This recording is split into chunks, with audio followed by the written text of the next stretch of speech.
hearts, the insight into ourselves,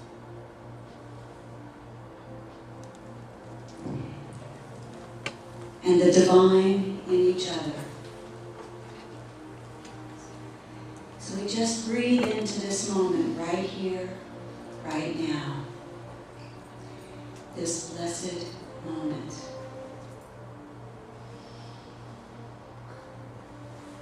Inhale a deep cleansing breath and exhale all that you brought in with you this morning. It's not necessary now.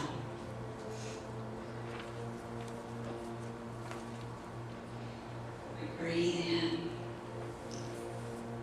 We breathe in the light that's radiated from love, from the love in our hearts, from the love that fills this sanctuary.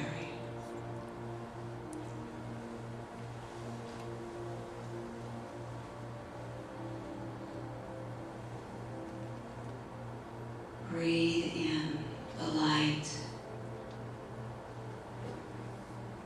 Let it connect with the light that you are, the light that you have, that you've always had and always will have.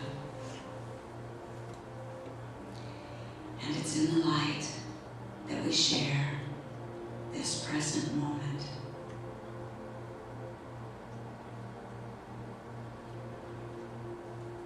It's in this light that we share all of our precious moments. It's in this light that we serve others by allowing them to serve us. And the service is continual.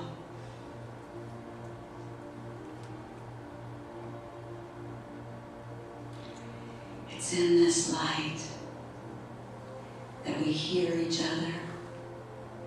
We see each other. We grow together. That's our choice. To be in community with one another. To bring all of our lights into this moment, into this room, to create this community. We give thanks for the community. We give thanks for the light that guides us, the light we follow, the light of love. We allow the light to connect us. Our own internal light radiates from us, overflows our space, and connects with the light around us, the light from others. And together, we all become one light, with one breath and one heartbeat.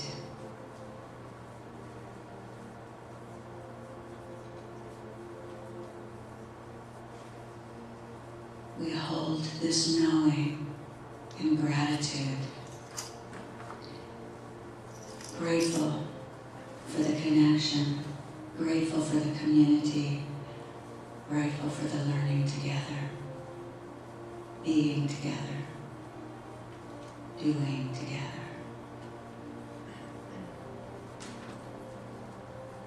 We hold that gratitude in our hearts, in the light, the one light of us all, the God light, the light of love. And we hold that light in the silence now.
this gratitude that we hold that informs us and that guides us just as much as the light is. So we're grateful. We're grateful for 5 years being together, the light of the world. We give thanks for the opportunity for that, and we give thanks in advance for those who will be touched by the love, the community, the sharing, and for everything that we will be doing and being together. We say thank you now. Thank you, God, for all that is ours and for all that is ours together. Thank you, God. Amen.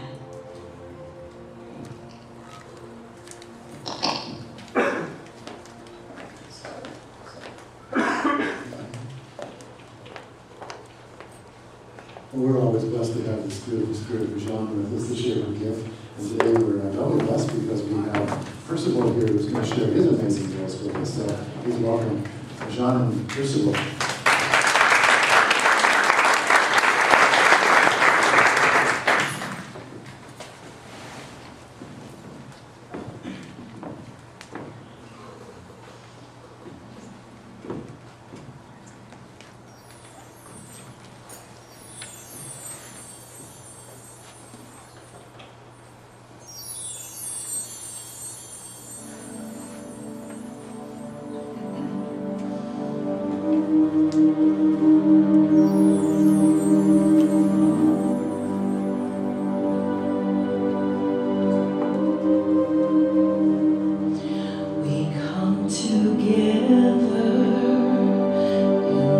Moment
Such a sweet song.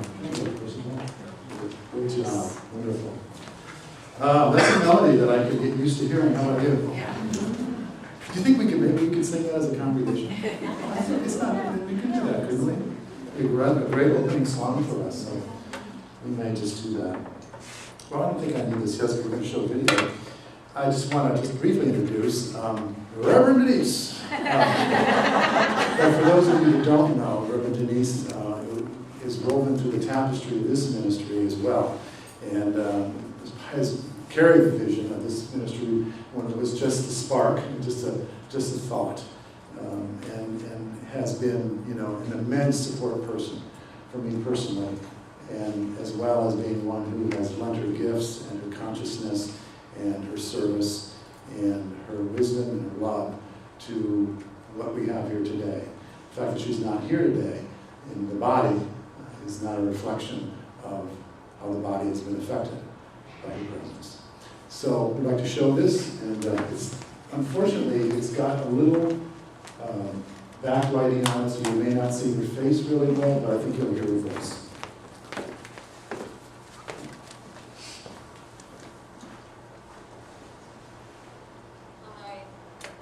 Happy anniversary, everyone. Unity Center of Davis. I'm so grateful and so blessed to be with you today in this way. I wish I could be with you in person, but let's celebrate this 5-year anniversary of uniting in love. So grateful. So I want to talk with you just briefly for a moment about the beloved community. Before Martin Luther King gave his incredible speech, "I Have a Dream," he talked about the foundation of that. The foundation of the marches and the boycotts, and not just for equality and justice, but the purpose was building the beloved community. A community that recognized the worth and dignity of every human person. A world that was creative and welcoming and honoring to all people.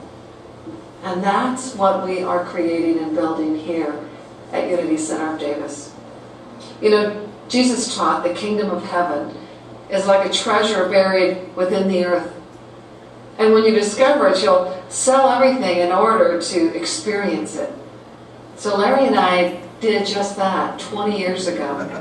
We literally sold everything and went off to Unity Village for these Unity teachings, which are the New Thought ancient wisdom teachings. And here's what I want you to know. That deep within you is everything that is sacred, holy, and beautiful. Deep within you is everything that is sacred, holy, and beautiful. This presence is so ready to radiate through you out into the world if you'll let it. Are you willing? Say yes. Yes. Say yes. Yes. And so it is time to celebrate what has been, what is now, and what is to come for this community. It's about building a community that is alive, inspiring everyone to awaken spiritually. That is what our fellowship is about. That's why we come together, to cultivate that awareness of that God presence within. Always, already, God is within. You don't have to become something for God's magnificence to be present and activated in your life. But we do have to let go of something. Let go of all the stuff that we are not. So when Jesus said the kingdom of heaven is spread upon the earth, but we don't have eyes to see it yet, let us know together that the kingdom of heaven and the beloved community are metaphors for what it means to awaken spiritually. To awaken that the grace of God is at hand, here and now. There is a consciousness of our oneness with God. So Unity Center of Davis is a beautiful, loving, spiritual community. We are embracing our humanity and expressing our spirituality and inspiring all to awaken spiritually. Happy anniversary. I love each and every one of you. God bless.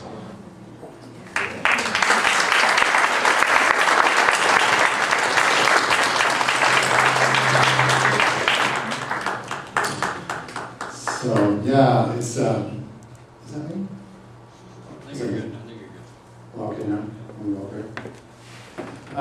So when this community was a divine idea and had taken no form whatsoever, there were a number of people who sat with us, Denise and I, and said, whatever you guys are going to do, we want to be a part of it. And we want to lend whatever support, whatever service, whatever physical energy or visionary energy that you need, we want to be there. And without those people, it would have been an overwhelming task to do this work. We would not be sitting here today if we did not have these people. And one person who stands out so strongly, because not only was she there at the beginning, but then as we moved forward and had to do all the things, the chopping of wood and the carrying of water and the setting up and who's going to get the coffee and who's going to pick up the flowers and all those things that today you see seamlessly appearing before your eyes were not delegated or organized in the beginning. And that person was Reverend Kathleen. So it's such an honor today to have her back with us as we celebrate this 5-year anniversary, and she's been gone for a year. And to open our hearts with great appreciation for how this community is such a reflection of your vision and your gifts and your love and your service. So please welcome Reverend Kathleen Marie.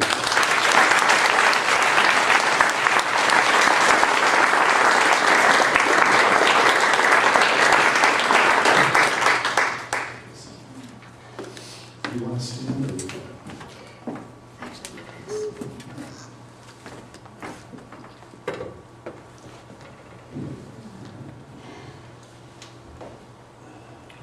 Good morning. Good morning.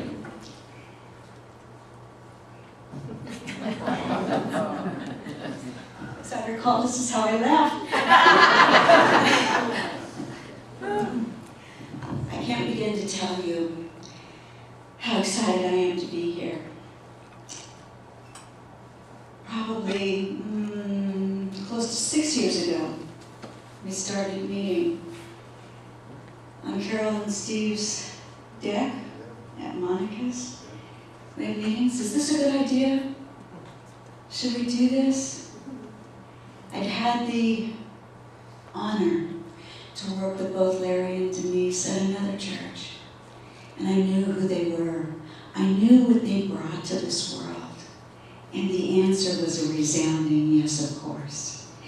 And whatever I can do, whatever I will do, let me support. Let me support. And isn't that the way we do when we know that we have love for something? We talk about it, we share it, we support it, we watch it grow, we foster it. And, anything that's alive is growing, right? If it's alive, it's growing. So here we are. Here we are, 5 years later, after our official start.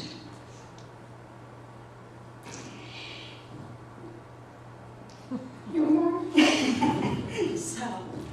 So happy anniversary to us. Happy birthday. We did it. We did what we wanted to do. We did what we set out to do. And in the process, we learned how much more there is to do, how much more we want to do, how much more growth we have left in us. And being together and the light that's created here. I loved the words, the tapestry of light. I love that, and that's exactly what we are. A tapestry of light we come together as one light. We change the world. We have an energetic effect that changes the energy of the world. If you think about that, that's pretty powerful. That's pretty powerful. So we can do that by ourselves, and when we do it in community, it it's compounded, it's multiplied, and it changes the world. This is not at all what I planned to say. But we are here and we're changing the world, and I can tell you for an absolute fact that I have been mightily changed by being part of this community, by being part of you all. And the most wonderful way to find that out is to go somewhere else and take a look. Take a look back. I love where I am. I love my experiences. Missouri is an interesting state. I view my experiences as separate from that. Separate from the, it was 80% humidity when I left my house at 6:45 a.m. yesterday. Yeah, and it hadn't started to get humid yet. So that's life. That's what life is like there. But I want to tell you that going away and looking back and thinking, what this group of people have become is a community, have become one light. And I looked around in Missouri and in Kansas. There are, I think it's 8 churches in driving distance from where I live across the street from Unity Village. 8. I could go to any one of them because they were all that close. So I went to this one, and I went to that one, and I went to the other one, and I would affirm that I would see their divinity, and that they would see mine, and that there would be a connection that would tell me when I was in the right place, the place that I needed to land. And I had a hard time. I wondered if I was expecting too much. Unity is a unique, Unity of Davis, a unique, wonderful place to be present, to be loved, and to give love, and to know love. It is a special place. It's just as special as it feels like. And even more special it became to me when I was looking back, going, I can't, I know I can't replace that, but I need to find another place where my heart can feel at home. So I continued going places, and what I want you to know is that the program that I'm in requires me to be an active member of a congregation. And I couldn't find a congregation. So one day I went, again, because I started to give up. I started to lose hope that, that I would have the kind of bond and connection that we shared here for all these years. And so I thought, well, I may as well go to the closest church and find what's good there. And so the closest church is across the street at Unity Village. It's the Unity Village Chapel. And on that Sunday, they had a new minister, one that I had not heard of, or I hadn't heard her. And she's a 30-something. And I was immediately grabbed by her, by not just the message, but the way the message was delivered. Because what I recognized is that genuineness, the authenticity that someone like Larry and Denise can bring to us. Having that connection, her with her own self, her own divinity, knowing herself and what she has to offer, that made me feel at home. That's what made me feel at home. And so I stayed. A funny story about that, it was funny for me. So I stayed and I took a look around and I thought, okay, all the key, volunteer spots are full. That's good news. It's, that's fine. and I will just be present here to share and to connect. And of course, it didn't take long before I was doing some things and then being asked to do things. And oh, by the way, I'll share with you that about 10 days ago, they asked me to be the volunteer coordinator. So, so I am doing that and loving it. But so, like I said, one of the things I had to be an active member of a spiritual community, which translates to Unity Church. When you're in Lee Summit, that's Unity Church. So I knew that I needed to do that, and I set about it. I went to the membership classes, and I did everything that I needed to do,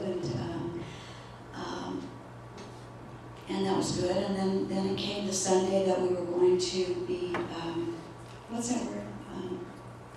Dedicated as new members, and there were a lot of us that Sunday. And so, and I don't know if you've ever seen pictures of the Unity Village Chapel. It's a very large sanctuary. It's also used as, and it's called the Activity Center for Unity Village.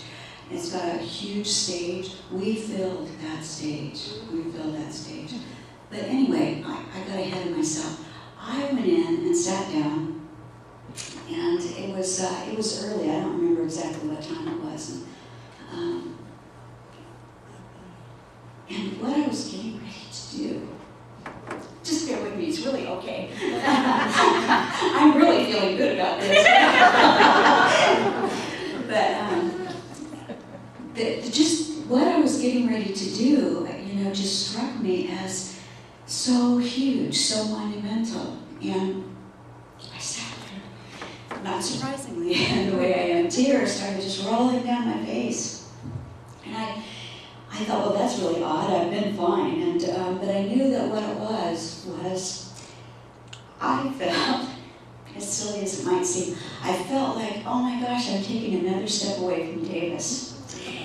And it hurt. It's like, oh my God, my community, my family, my tapestry, if you will. And so I just started crying. And so I thought, okay, I'm going to compose myself. And on the way out to the front lobby, which they don't use the front lobby, so it was empty, on the way out there, I thought, I'm going to call Larry. But, for sure he's either on his way to church or he's there. And he won't answer. Well, he didn't pick up, but he called me back like in 5 minutes. Well, I called and I left him this message, and it probably sounded something like this. Is that what it sounded like? And so he called me back anyway. That's the good news. He called me back anyway. And then what he said, I tried to explain, what I was about in that moment. And he said, I never thought about that.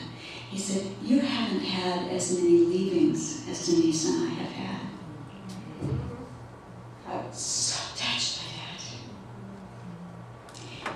And I'll never forget it. And what I won't forget is the love that is in him, in this community. I know the love that created this community. I know the absolute full love that I had for over 4 years. And it was about this time last year that I left, that I moved on. So anyway, I won't forget that. And nor will I forget Davis. And I look forward to coming back here when my work there is done. I know I had notes, just a minute.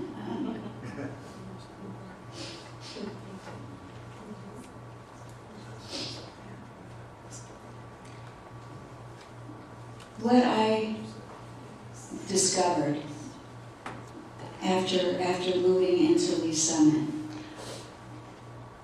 it was a daily discovering of how much I had learned, how much I'd grown, how the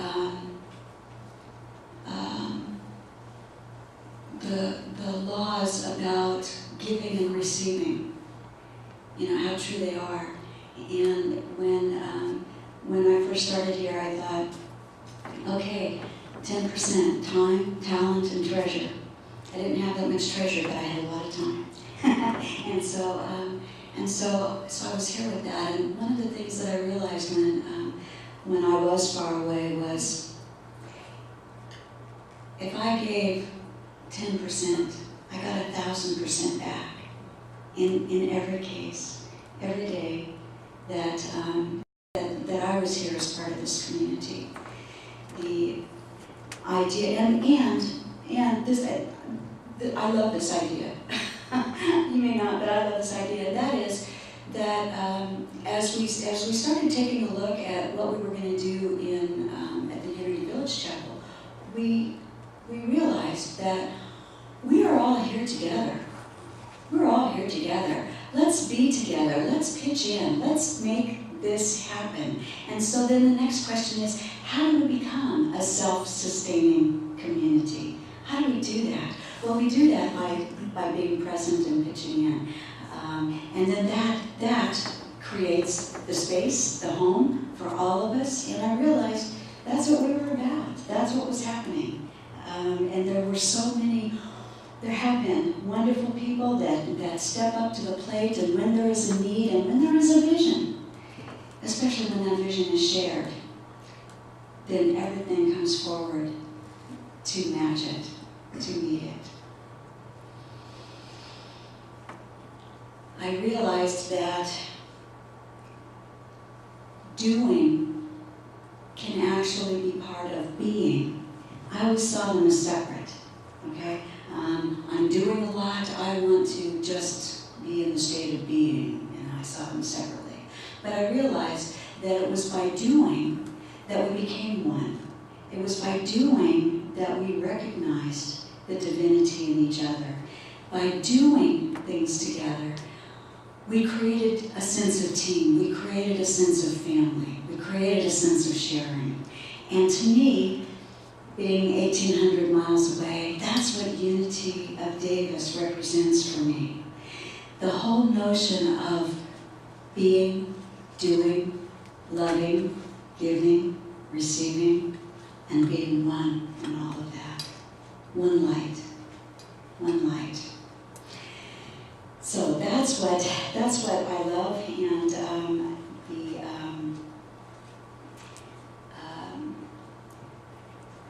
the part of that I just want to leave with you is that by doing all of that and by allowing that one light to express, that we are creating and co-creating our world. We're not just co-creating our experience here. We're not just co-creating a community. We're co-creating our world. So focusing on the community is one. The community as one light, one breath, one heartbeat. Neil Donald Walsh says it's the process of creating that starts with a thought that moves to the word and then moves to the deed, because none of it means anything if the doing isn't there, if the doing isn't manifesting what you believe in your heart. Unity looks at it using different words for co-creation. Mind, and we look at that as being in divine mind, having our mind cradled in the mind of God. Mind, idea, the ideas that we get from being in that very sacred mind, from being present with who we are and what we're about. The ideas come to us. They come to us and then we express them. So mind, idea, and expression is how Unity would define creation, the creation of the world, the co-creation of our lives. And in both of those, they start with a thought. Everything starts with a thought, doesn't it? And it ends up in taking us through a whole spiritual journey so that we get to the point where we can say, now, I want to express. Now, I want to do the deed. That's a funny line, isn't it? Do the deed. What cracked me up, this whole thing in my head. But to be able to do the deed together, to be able to share that is what has been the most important thing to me. So here we are today. We can say happy anniversary. Take a look around, look at the lights in the eyes of the people around you, and know that what you and I have created is something very, very special. Very special. See?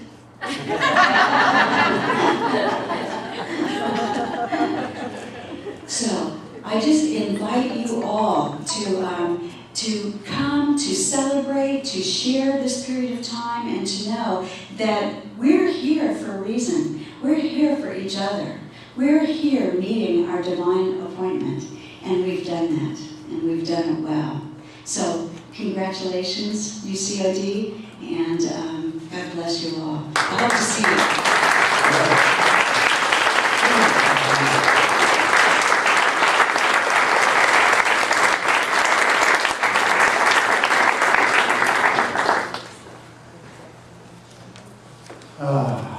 So good. Kind of a love fest today, wouldn't you say? I hope you can stand it. We came in for the head trip. I'm sorry, not happening today. I've been doing a lot of reflection, getting ready for this event here today, and hearkening back to how this all started. I'm going to give you the quick version, as I did make some notes, so do rely upon my memory at my peril at times. This is 16 years and 10 minutes. Okay? So 16 years ago, Denise and I were living the idyllic life in San Luis Obispo, California. We both had professional jobs, making good money, and we had all that anybody would want to have. We had a beautiful son, and he was involved in all the sports, and we were involved with all the parents, and we had this beautiful church community. We didn't have a church community, this comes later. We had everything going, and I was looking out off the deck of our home over the ocean and realizing that I was miserable. And asking myself, well, how could that be? Because I had followed the American dream and the prescription for happiness as the world puts it out. And the world puts it out very, very succinctly that if you get enough, if you have enough, then you will be enough, and you will feel enough, and you'll be happy. And none of that was panning out for me. So I was experiencing, externally, the perfect life, and internally I was experiencing soul neglect. And it was that soul neglect that drove us eventually into a Unity Church in 1989. And we went there as a result of Denise having gone to a memorial service a couple of weeks before for a young child. And the minister of that church gave the most life-affirming message that she'd ever heard. To have to be present for the death of a child, a friend's child, is a hard thing to do. And she came out and she felt enlivened. She believed more in the eternal life. She felt more in love that was inseparable.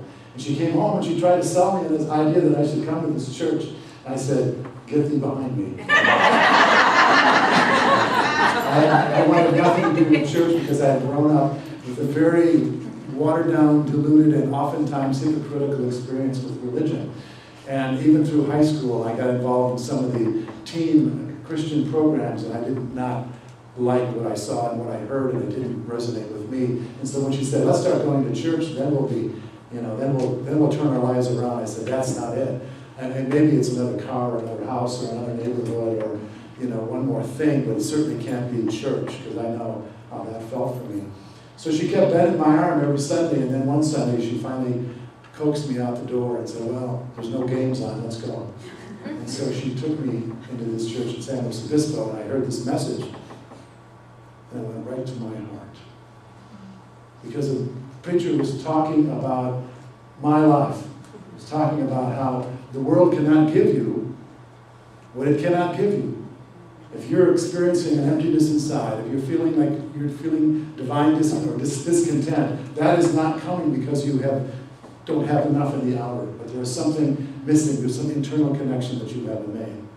And so he was speaking, he was giving me a prescription for that soul neglect that I was experiencing. And so I began attending these services, and I wanted to go, and I dragged Denise out on some Sunday mornings because I was being filled out. I was beginning to see what I did not see out in the world. I did not see in my job and in the world. I was beginning to see that there was a capacity to myself, an internal energy, an internal presence that could not compare with anything in the outer world. I was beginning to grow my sense of my true self. And the false sense of self would begin to fall away. And so, as I began attending these churches, I got involved and began volunteering because what I recognized was that this is something so valuable and precious to me that it must be as true for others as well. And I want to do whatever it takes to make sure that this community is there for others. So I started volunteering and eventually got on the board, and I got in charge of the building program. We built a sanctuary, and I did all these things. In the meantime, I talked to the people in my life that were close to me. I talked to my business partner, and I talked to my secretary, and I talked to friends indiscriminately, those friends that I knew were going through transitions in their life and that were open-minded. And I told them about what I was experiencing. I didn't try to sell them on the idea of going to church because you know how well that works. But I did explain to them what I was going through and how I was coming to appreciate an indwelling spiritual presence. And for some of those people, that led them to experience what I experienced. So all of that was wonderful, and you could say that's a great story, but it didn't end there, because that spirit that had sparked in me, this awareness of this deeper presence within me, would not leave me alone to be a congregant. It would not leave me alone to be a student of these teachings. It said there's more, there's more, there's more. And so I went to more classes and more workshops and bought more tapes and more books, and that wasn't it. And eventually it came to me as I was speaking before the church, as I was trying out for the board of trustees, that the minister came up to me and said, "You know what's missing for you?" I said, "No, what?" He said, "You need to share these teachings with other people." And I said, "Well, that means public speaking." He said, "Yeah." I said, "Well, I don't do public speaking. That's something I do not do. I will jump into a pit of snakes. I will jump out of an airplane without a parachute. But I will not speak in front of people." That was the most horrifying experience I could possibly think of. And I avoided it all through my professional life. If there was ever a seminar or something where I had to share, I've got someone else to do it for me. So I said, "That all sounds wonderful, except for the part when it's public speaking." So I said, "No. That's not for me." And then Denise one day said, "You know, I've been thinking about going to Toastmasters. What do you think?" I said, "That's where you learn to public speak, right?" She says, "That's right. And it's very gentle and loving and supportive, and you get over your fears." Uh-huh. So guess what? We did Toastmasters, and I went to about 3 or 4 of them, and I began to experience what I experience here today, which is that when I stand in front of people, and I am authentic, the nerves go away. And the only time that I get nervous is when I'm not being going in. See, there's a powerful teaching in that for all of us. The times we're the most afraid is when we're not connected with the truth of who we are. And the times we're the most comfortable, the most present, the most centered, the most relaxed, the most is when we're being most ourselves. So this little voice would not leave me alone, and it kept saying, "You need to go to ministerial school." And I said, "Yeah, right." So I thought, well, I'll just go through the hoops, and I did like what Kathleen has done, and began taking classes and went back to the village. And then there was this opportunity to fill out an application. I filled out the application. And at the time I filled out the application, and I came back home, Denise announced that she was pregnant. Now, we already had a 10-year-old child, and the doctors had said, "You're not having any more children." So was this a surprise? Oh, yeah. So then I knew that when the letter came from ministerial school after I had applied, that the answer would be, you're being redirected, thanks, but no thanks, you can't be here. And we got this funny message. It said, "Congratulations, you've been accepted into the Unity Ministerial Program."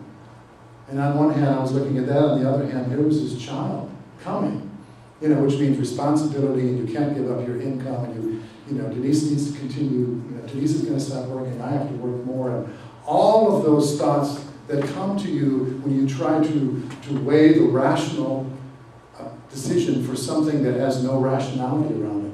It made no sense to the surface mind, but the soul, but the heart, but the message was, go for it. But guess what won on? What often wins out for us in the first go-around? The mind, the rational mind. And I told him, I said, no, I can't go. My wife, we're having another baby. And so they said, well, you have 12 months to change your mind. Otherwise, you have to go through the whole process again. So I said, well, I won't need that 12 months. I'm not going to be coming anytime soon. Thank you, but no thank you. So Nathan gets born. He's now 18 years old. Nathan is born, and I had been going through the worst depression I've ever experienced in my life. Of course, I don't know why I'm going through this depression. I'm doing James Bradshaw's inner child work. I'm doing every program available to find out why I'm so bummed and so sad. And Denise is always, she's over in the corner. She's very gentle. She's saying, well, could it be that you said no to your calling? Something you would be called to do. And I said, no, that's ridiculous. It makes no sense. You understand what I'm saying? So you're arguing with the facts, and all the while there's something bigger than the facts. It's trying to drive your life, trying to move you along into a direction that makes no sense to the surface mind, but is the absolute wisdom for the unfoldment of your growth, for your development, for who you've come to here to be, and for the full expression of who you are. So when Nathan was 3 months old, and I'm looking at him in the nursery of our house, I looked in his eyes, and I had been going through this argument with myself. I can't go. I can't do this. I can't go.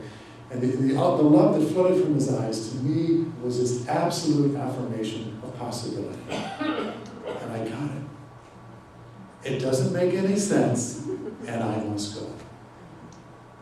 So I got up the next morning to Denise, guess what? We're going to go to ministry school.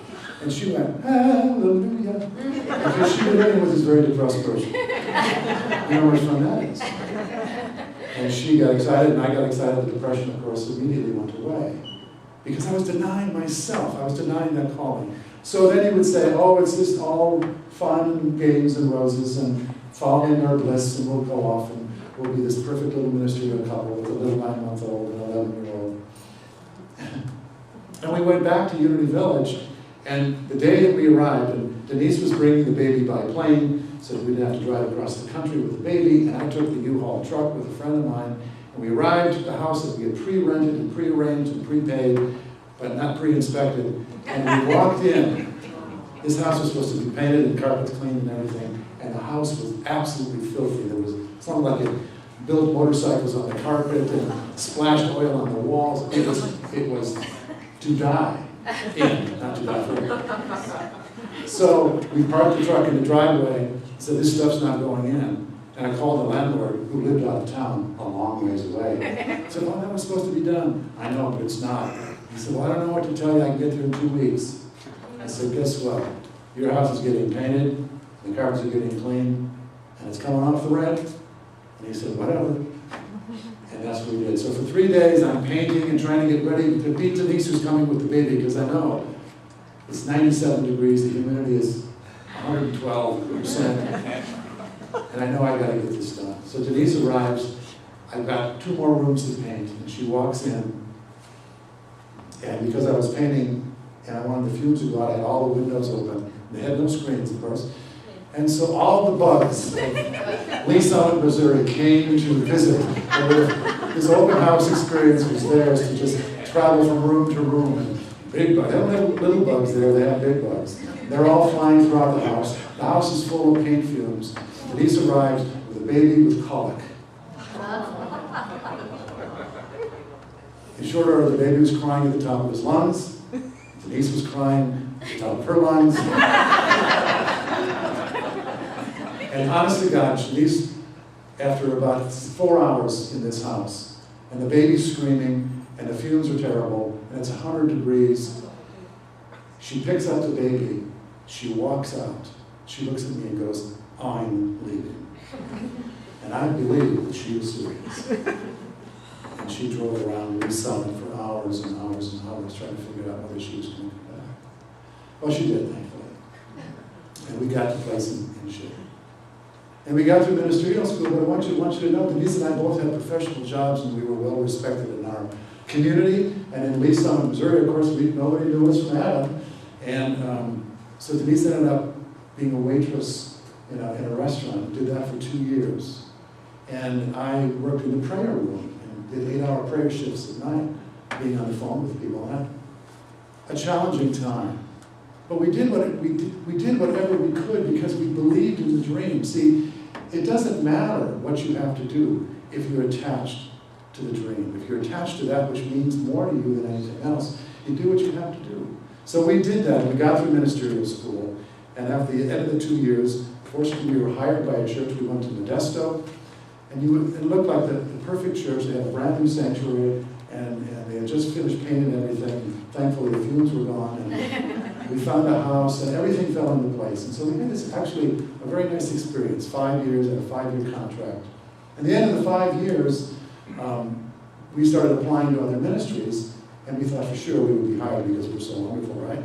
And so that didn't happen, and we're getting closer and closer to this 5-year point, and so we went back to the board and said, we need to extend our contract.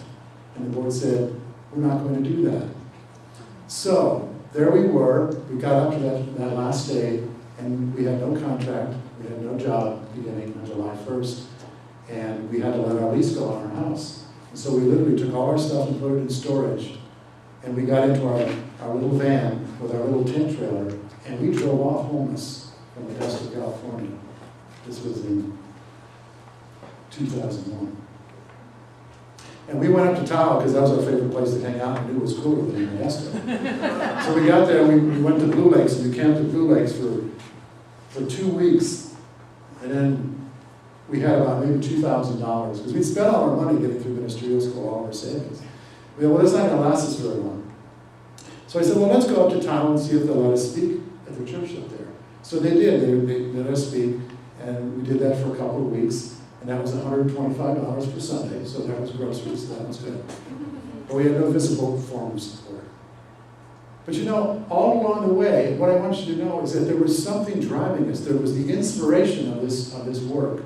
There was faith that somehow it would work out. And then number 3, there was a willingness to do whatever it takes. And if that is at work in your life, somehow you get through the most difficult times.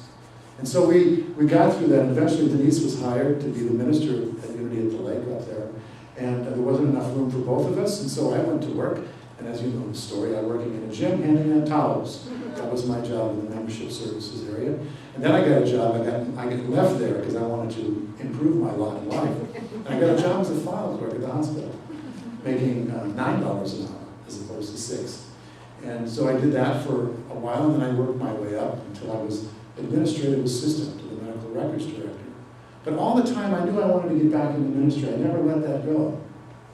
But I did whatever I could because that mattered more than anything. And I knew that that feeling of soul neglect was something I did not want to experience again. I did not want to find myself in a situation where I gave up who I was in order to have some external reward. So I did what I did, and I stayed true to myself inside. Anyway, as many of you know, then my next opportunity was a spiritual life center. And I came to Sacramento, and I left Denise and the family behind in Lake Tahoe. I worked here in Sacramento for 14 months, and then that job came to an end. They eliminated my position, and that was in 2007. And that's when I worked with Kathleen, and Denise and I worked there. And then it was another opportunity for me to say, okay, now what? And I had to check in with myself. Is this the time to say, Uncle? Is this the time to give up this ridiculous dream of being a minister and going through all of the things that it requires and all of the so-called sacrifices and all of the setbacks and all the challenges that the family's gone through as a result of this? Is this the time to get real and get a real job, so to speak? And the answer was a resounding no, it's not the time. It's the time for you to go back. Go back to the inspiration, go back to the faith, and go back to the willingness. And so here we are, and we gathered, and we began to say, well, maybe there's a new ministry opportunity. And what will it take? And I still have that in me today. I still have that. And I can tell you, and all these stories that I tell you, I don't tell you to impress you. And I don't tell you to depress me. I say them because I really do believe that quote that Victor Hugo, I think it was, who said, there's nothing more powerful than an idea whose time has come. This ministry was an idea whose time had come. Because when we started it, with a lot of faith, and a lot of willingness, and a lot of inspiration, sprang forth because we captured the attention of the people here who already had it in their heart that they would be served by a community like this. And that's why we have a group of people. That's why we had a group of people from the beginning. And what I want to say to you now is that for this community to remain vital, the same thing has to continue. There have to be people who have to catch this. And I'm not talking about converting anybody or proselytizing or dragging anyone in off the streets. But what I know, and I know this at the depth of my being, that there are people in our sphere of influence, in our collective sphere of influence, who would be open and receptive to these teachings and who would be blessed by what we have to share here. Those are the people that will be the future congregants of the Unity Center of Davis. If we never say anything to them, they will not find us. They will not stumble upon a sign on a Sunday morning and say, I think I will cross that threshold. But if you've invited them and you've told them about an experience that you've had here from your own authentic experience, and then they see the sign, then they may come across the threshold. Because someone who relates to them has shared how this experience has changed their life. And I wanted to share one of those with you today, because as you know, we did a survey recently. And this is just one of the 50 surveys responses that we got back, and many of them mirror these thoughts. What I value most about UCOD is the teaching in the community. I've experienced a new way of thinking about myself, others, and the divine. I've noticed that I have more hope, more understanding, more patience, more acceptance as a result of being a part of this community. I continue to come to UCOD for the main reason that I want to continue to be fed spiritually. I am emotionally, psychologically, intellectually, and spiritually stimulated and challenged. I was searching for a home, a community of like-minded, open, accepting, loving, real people who do not buy the other religions that have been teaching filled with fear and guilt. I absolutely love the teaching that Larry and Denise give to me. I learn something new every week, and I set I receive something that I love the workshops and the combination of science and spirituality. I love all that I am exposed to, and I love the openness, acceptance, and love I feel from the community here. I feel and experience the divine here. All my life has led me here to Unity Center of Davis. Thank you, God.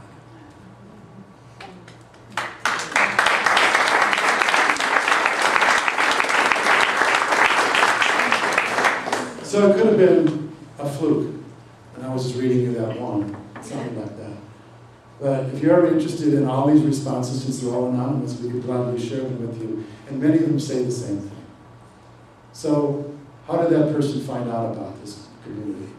Well, statistics say that 85% of newcomers to a community come by what? Word of mouth. Word of mouth. The words from your mouth to their ears. Now, I've never been one to tell you to do anything. Anything that we've ever asked you to do, we ask you to do for your own benefit, for your own spiritual growth and development. There's no guilt, there's no shame, there's no shoulds in this community. If you were to do this, you would do it because you would recognize the value intrinsically. That you would maybe do and experience what I experienced, that you have a sense of inspiration and a sense of willingness to do what it takes so that what has fed you and served you over these years or these months or these days, whatever it's been for you, that there will be an opportunity for other people to have that as well. And this is not an organization, but an organism. And an organism is either growing or it's dying. And our experience here of late has not been growth. It's been static and even a little bit of decline. So, the future is in our hands. Where we go from here is up to us. And your leadership and myself are all willing to do whatever it takes. We're taking on the best practices. We're learning what we can learn about church growth and development. We're learning how to be better leaders, to listen better, and to be sensitive to that which would make us more attractive as a community. And yet, even if we do everything that's humanly possible, and everything that the best practices would tell us to do, unless you share this with somebody else, this community will shrivel, and it will not be here for us. I'm not affirming that, but what I know to be true is that we all have a role here. So I'm going to ask you this week to fill out that little form that you see in your bulletin this week. It says, what do you value about this community? And then, what is your role? What can you do to ensure that the vitality of this community continues? And do it for your own spiritual growth and development. Don't do it for me. Don't do it for your neighbor. Find the value of this community for yourself. And then say, what could I do? And maybe that's a prayer. Maybe that's a prayer every morning for Unity Center of Davis. Maybe it's some kind of service in the community. Maybe it's even being with a chaplain and improving deepening your faith. Maybe it's being of service. Maybe it is mentioning it to a friend who you know is going through transition right now in their life. And they're open-minded and they might be receptive to you sharing your experience, like I just shared with you. Share your experience with someone. You don't even have to say, come to Unity Center of Davis. Because if that matches for them, they will ask you. This is not rocket science. But it doesn't happen without willingness. It doesn't happen without awareness. And so that's what today is about. For us to give thanks for what we've done over these 5 years, which has been profound. I'm personally grateful for it. And as Kathleen said, I've gone through a lot to remain a spiritual leader in front of the community. I don't want to go through another leaving. I would like to stay here until retirement. I hope you have the same vision for you being here for the long haul. And that you would extend yourself in whatever way feels right and authentic to you. With God, all things are possible. But it's not God by itself that will do it. The man who had this beautiful garden, and a passerby said, you have a beautiful garden. And he said, yes, I do. You should have seen it when God had it all by himself. So we are co-creators of this community. And I give thanks for every one of you, for all that you have done. Your amazing contributions of love, of service, your financial support that allows me to make a living doing this work. And yes, there could be more, yes. But gratitude, because I don't want to do anything else. I don't want to go hang up, give out any more towels. I don't want to do any more firing. Denise doesn't want to go back to being a loan agent. There's such a huge disconnect for that in our life. We will find a way to be a minister somehow, some way. We have to stand out on the street corner, some part of the world. Somebody will come and listen. That's our commitment. We're going to do that. I'd love to do it here. So God bless you all for what you've done, what you have done that has not only created a community that blesses you, but for what you have offered here, for the love that you so unselfishly share here. People walk in here all the time and say, it feels so good in this room. I feel so loved here, so accepted, so appreciated. If you don't think that's not a huge thing in this world, then you don't appreciate how precious is this community. Take stock of that and just fill that out. And in 2 weeks, we're going to have a meeting. And some of you may want to share what's coming. God bless you. I appreciate you very much. Thank you.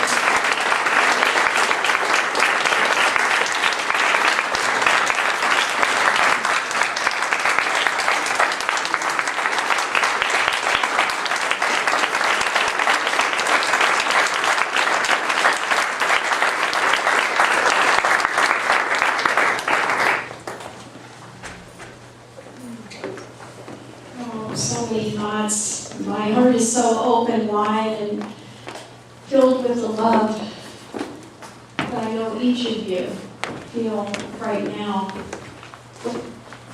But Reverend Mary always expresses his truth, his authenticity. And that's what motivates me to be able to step in and open up my heart. And as Reverend Kathleen said, the light in your meditation, we are all one light. And in being able to show gratitude is part of serving, giving our experience or sharing our experience with someone else in the community, not keeping it a secret, but truly being that spirit connector to share something that is really hard to express in words. It's stepping in here and absolutely feeling this connection and this love. And so that's what Reverend Larry is talking about, is to be able to share that message with someone else in the way that's comfortable for us to share it. To be able to touch others, and some of you are familiar with the Go-Giver, which you know is one of my favorite, the way that I try to show up. And I'm always wanting to connect with others and be able to express that message of love. And I feel responsible to be able to say to a friend, and I do this 2 or 3 times a week, oh, you gotta hop on Unity Center of Davis. You gotta listen to the message. Last 2 weeks on relationship, oh my gosh, I'm still sizzling. So I just invite you, when you hold your offering today, to just fill it up with your light and your love, and know that it comes through you, that it is that spirit, and that it goes out into this community, into this world to bless others, and that you are the light. And we need each of your skills and talents and your love to make sure that Reverend Larry retires here. So I invite you to just hold that offering and just feel the love in it, and together with me, divine love through me blesses and multiplies all that I am, all that I have, all that I give, and all that I receive. I am grateful. And we are grateful for you.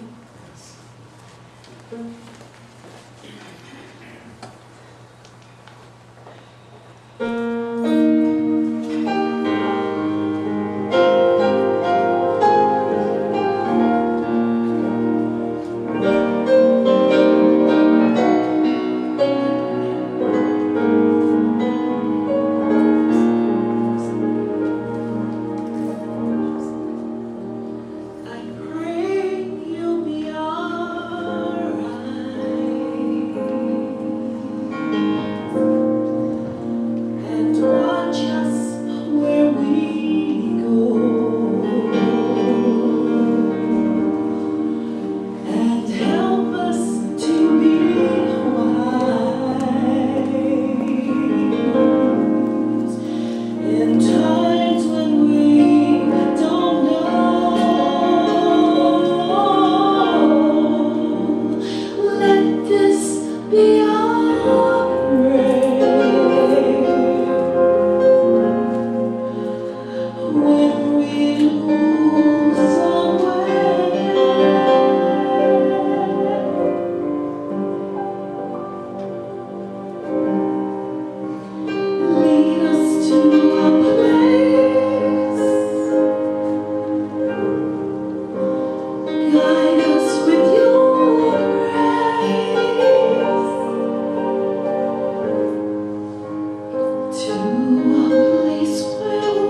Thank you so much.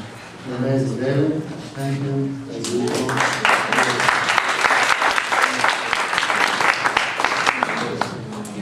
So we've been guided to this place by grace, and it's just our opportunity to just keep keeping that energy up. So just invite you to take these words today at the highest level of your being. Don't go to that part of shame and guilt and all these shoulds. That's not what this is about. I'm really aware that all of us are being called higher. And when we do that, we feel something so resoundingly yes inside of ourselves. That's what we're aiming for. I hope that you find that within yourself as we go forward together.